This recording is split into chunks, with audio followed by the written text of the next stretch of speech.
Hi, it's your pal Steamed Hams. Join me every week on the Unforgettable Luncheon as we discuss topics in the nerd world like gaming, comics, cartoons, and whatever else may cross my mind. You can find me on the socials as SteamedHams81 on Twitch, Twitter, and Instagram, and YouTube. You can also find me as the Unforgettable Luncheon on Facebook. And check out Steamed Hams Merchtorium, the link to which will be in the description of this podcast.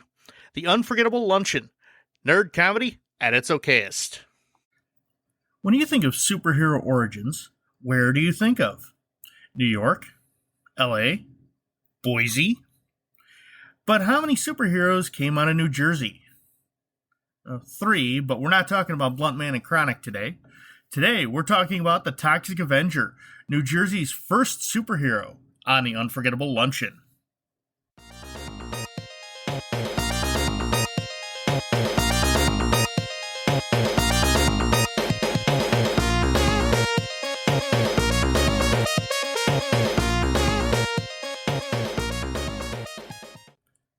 Hi, it's your pal Steamed Hams. I hope you're ready for an unforgettable luncheon. The Toxic Avenger is a 1984 black comedy splatter film directed by Lloyd Kaufman and Michael Herz and released by Troma Studios, a legendary independent film studio. It stars Mark Torgl as Melvin Ferd, renamed Melvin Junko in the sequels, and Mitchell Cohen as his mutated form, the Toxic Avenger, aka Toxie. Toxie has become the face of Troma, as he's their most successful character. Toxie spawned 3 sequels, a cartoon series, which we will get to, and a reboot in 2023. The first film starts by introducing our hero Melvin. Melvin is the janitor at the Tromaville Health Club, which is what they called gyms back then. It was a style at the time. He's the constant target of harassment by the patrons, mainly Bozo, Slug, Wanda, and Julie, who also like to cruise around at night, running down people in their car. They decide to trick Melvin into wearing a pink tutu and kissing a sheep, all under the guise of a date with Julie. Melvin is chased by the bullies along with the other patrons of the health club because, well, they're all assholes. And he falls through a second-story window into an open barrel of toxic waste being carried in an open-air truck driven by 2 idiot cokeheads. Yes, these 2 imbeciles stop their truck loaded with open toxic waste containers in a populated town so they could do a little nose candy. Well, good help is hard to find. Melvin instantly starts on fire and runs home. He douses the flames in the bathtub, but the waste is already doing its work, transforming him from a 98-pound weakling to a hideously deformed creature of superhuman size and strength. Melvin is no longer welcome in his mother's home, as he's a deformed monster, so he makes a makeshift home at the local junkyard. A group of drug dealers, led by the aptly named Cigar Face, who likes to burn people's faces with his cigar, tries to bribe the most Irish cop name ever, Officer O'Clancy. Holy shit, that is Irish. That is also stereotypical. When he refuses the bribe, as he's a good cop, they attempt to beat him and cut his nuts off. Toxie shows up, kills all the criminals except for Cigar Face, and leaves a mop on each of their faces as kind of a calling card. Of course, nobody believes O'Clancy that a monster hero saved him. Now, a local Mexican restaurant is assaulted by a trio of criminals looking to rob the restaurant and its patrons. But of course, old Toxie shows up, but not before the gang kills the guide dog of a blind woman named Sarah, who becomes Toxie's girlfriend. Now, some fun stuff about this scene. It was 3 guys, and it truly showed off how far Toxie was willing to go. Okay, one guy, he basically rips his arm off, which, fun fact, that guy was actually an amputee and had a fake arm for him to rip off, hence why you never see the one arm move at all. He gets his arm ripped off and basically, beat to death with it. Another guy is killed with a shake mixer. And the third guy basically has his arms fried off in the deep fryer. All while everybody watches in horror. Because why not? In fact, the one who was killed by the shake machine was played by an actor named Patrick Kilpatrick, who went on to a lot of Minor to moderate roles, never really starring. I do know him from Class of 1999, where he plays one of the cyborg teachers. That's an excellent, underrated movie. Check it out. I believe it is on Tubi. He quit after having been forced to point a shotgun at a small baby, and he says, no, I can't do this. He left. Thankfully, that was like one of the last scenes filmed with him. Of course, Toxie starts to date Sarah, and it goes from there. We'll get to that in a minute. It is later told that he has traumatons in his body that sense evil and force him to destroy it. Melvin continues his crime-fighting spree, taking on robbers, pimps, and drug dealers. Mayor Bellgoody, who's actually in charge of all the crime in the city, shocker, a corrupt politician in an 80s movie. He's worried that his syndicate will be undone and all the crime will be traced back to him. So, of course, he again sends Cigarface with some other goons to attack Toxie, and they surround him. They encircle him and all aim guns at him. Well, so, a bunch of morons standing in a circle, guns drawn. Of course, Toxie leaps out of danger at the last second, and natural selection does its thing by having all those half-wits shoot each other at once. Serves him right. Melvin decides to take revenge on his former tormentors, so he attacks both Wanda and Julie at the health club, burning Wanda's ass with a sauna heater and cutting off all of Julie's hair, which he basically made them ugly, so that was a good revenge since they made him ugly, according to him. Now, he takes on Bozo and Slug after they steal a car from an old lady. Slug is tossed from the moving car at a high speed and killed, because that's going to happen, and Bozo ends up driving the car off a cliff and is blown up. So, there you go. Now, Toxie's traumatons lead him to kill a seemingly innocent woman at a dry cleaner's, when she was actually the leader of a human trafficking ring. This woman looked like Sophia from frickin' Golden Girls, yet she ran a human trafficking ring. Of course, nobody knew her background because she was such a sweet old lady, so of course, everybody starts to hate him. Toxie is horrified at what he's become, and he grabs Sarah and says, let's go out to the woods for a while, get out of the city. So they move into a tent in the woods to escape for a little bit. Mayor Bellgoody calls in the National Guard to go after Toxie because he murdered an innocent woman, well, not so innocent, and they find him. Not hard because he's literally in a tent in the middle of a field, not deep in the woods, literally in the middle of an open field. So it wasn't that hard.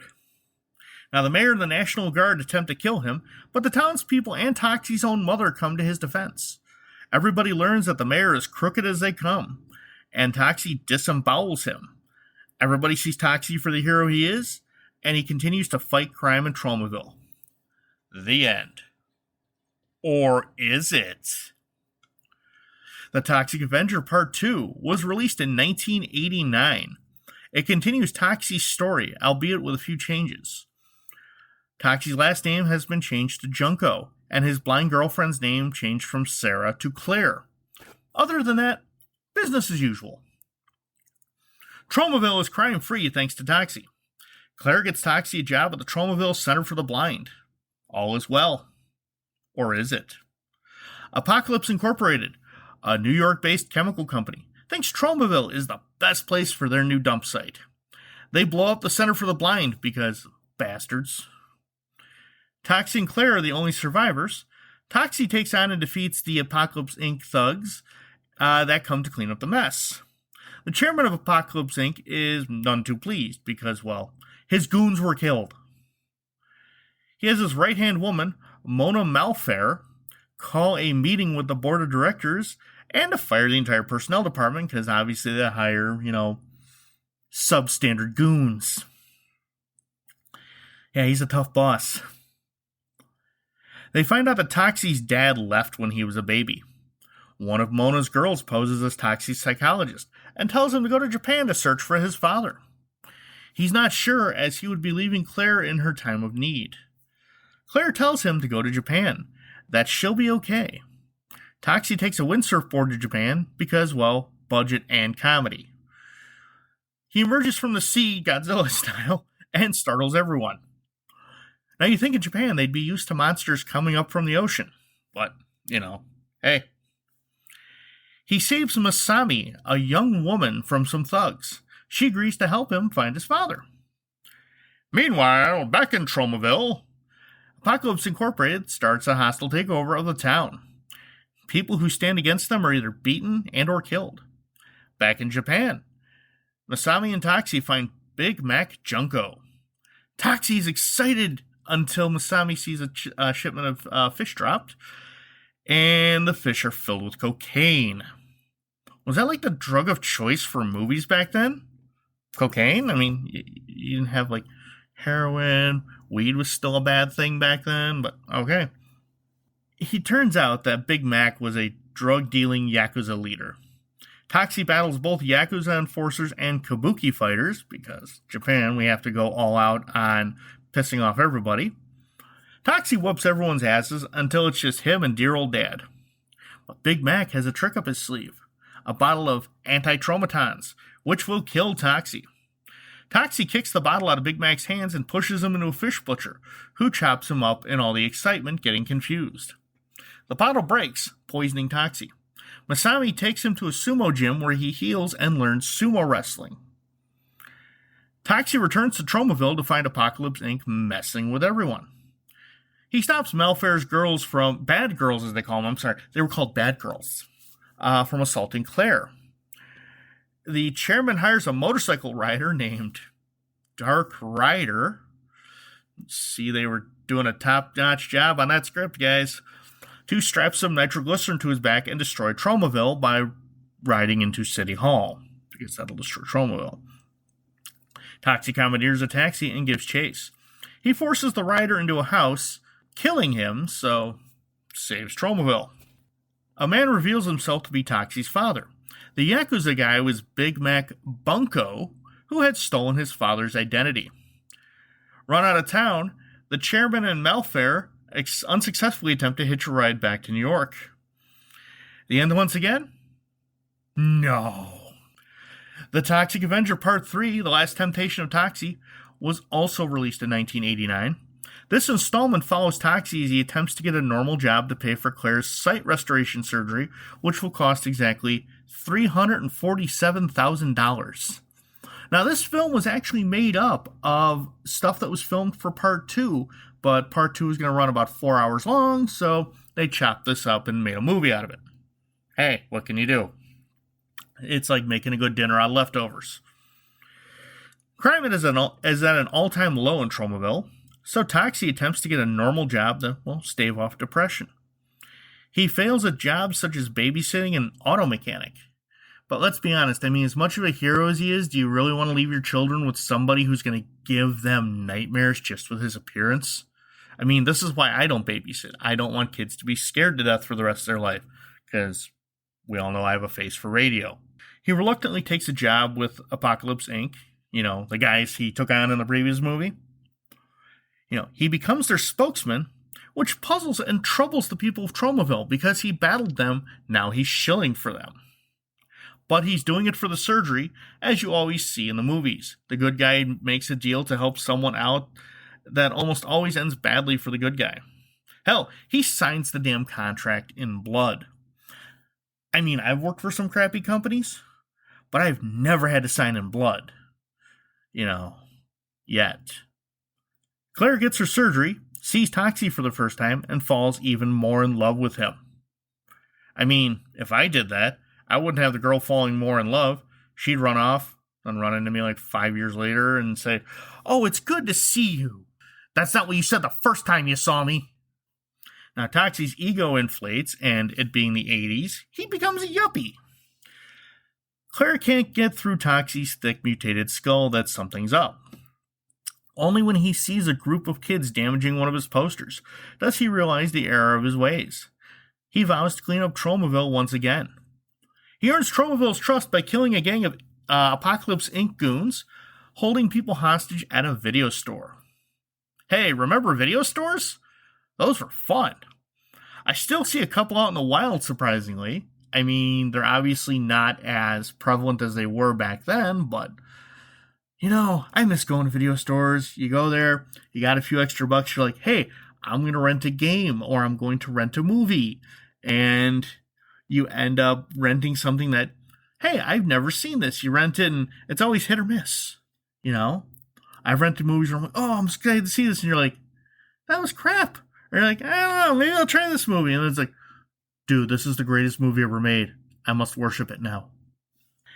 Yeah, sorry. Little rant about video stores. I miss them. Now, Toxie confronts the chairman, who is revealed to be the devil.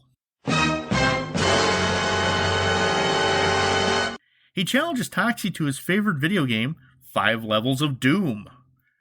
Each level is some sort of elemental challenge, such as Earth, with Toxie being sucked into the ground, and one of the devil's henchmen trying to lawnmow his head off, which of course he fails, and Toxie gets out of the ground. Fire, where Toxie and the devil are both set on fire. Toasty! But Toxie is saved by the citizens of Tromaville as they douse him with water.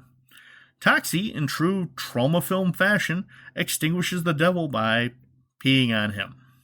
Wind, where a busload of children is in danger of being blown off a mountain, only to be saved by Toxie. And of course, Mona Malfair, while trying to eliminate Toxie during that, is crushed by the bus as it falls. So, henchman gone. Water sees the devil attempt to drown Toxie in a giant puddle, only for Toxie to be saved by a sumo trick he learned in Japan. Call back to the previous movie. The final level sees Toxie turn back into Melvin and bullied by Apocalypse Inc. goons. Claire tries to intervene but is blinded again.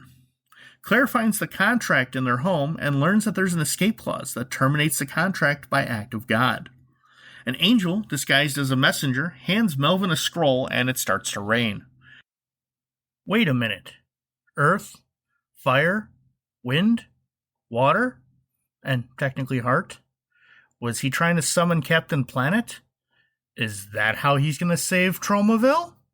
Melvin becomes Toxie, and Claire is able to see again, and he defeats the devil by tearing him apart. He tears the devil's head off and launches it to Tokyo. Toxie and Claire get married and live happily ever after as monster and wife. Well, until Toxic Avenger 4, that is. Now, Citizen Toxie, Toxic Avenger 4, honestly my least favorite out of all of them. I'm not really going to go too much into the plot because it's just a mess. It is confusing. Okay, I've watched it a few times now. I sit there going, huh?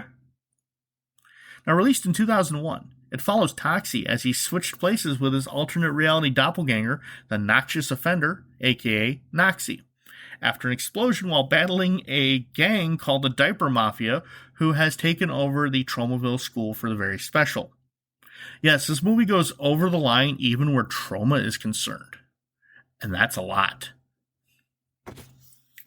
Now, while Noxie causes trouble in Tromaville, making everyone believe that he's Toxie and just went rogue, Toxie works to escape the alternate reality of Amortville while battling evil versions of other heroes, like Sergeant Kabuki Man, which is another Troma classic you do need to check out. Sergeant Kabuki Man NYPD is freaking glorious. It's underrated. I say give it a shot. Okay. Claire, renamed Sarah, is pregnant with 2 babies by both Toxie and Noxie. It's a Troma film. This doesn't even scratch the surface of weird with them, okay?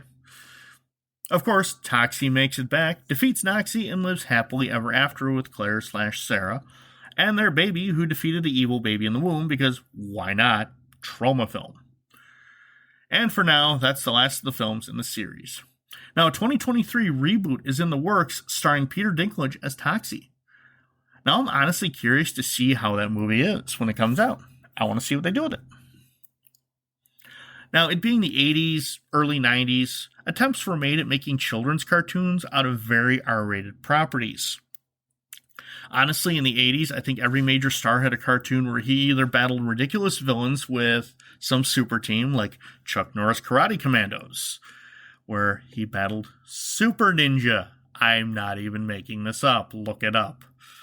And Rambo, the Force of Freedom, which I don't know why they would make a children's show out of that, but okay. Or they drove around and solved mysteries with a bunch of kids. Mr. T. I'm not even joking. Mr. T drove around in a bus with a teenage gymnastics team and solved fucking mysteries.